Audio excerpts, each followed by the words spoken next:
Kumbuka, kila nafsi itaonja umauti ndugu yangu.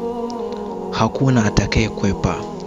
Mauti hayachagui umri, hayaheshimu cheo, hayajali nguvu, elimu wala mali. Yanakuja bila taarifa, bila barua, bila onyo. Leo unaamka ukiwa na nguvu, kesho unaweza kuwa jina tu kwenye kumbukumbu za watu. Kumbuka, kila pumzi unayovuta ni karibu zaidi na kaburi kuliko ile iliyopita. Watu wanaocheka leo watakulia juu ya kaburi lako kesho, kama walivyowazika wengine jana.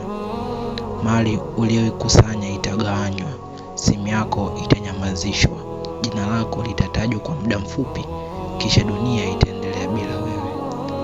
Lakini kuna jambo moja litabaki: matendo yako.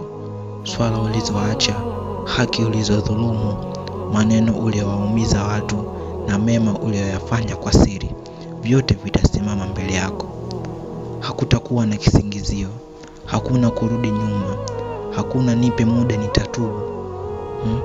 Leo bado una pumzi, leo bado una nafasi. Usicheleweshe toba, usiahirishe kheri, usidharau dhambi ndogo. Jiandae, kwa sababu safari ya mauti haina tarehe, lakini ina uhakika. Chukua ya ndugu yangu.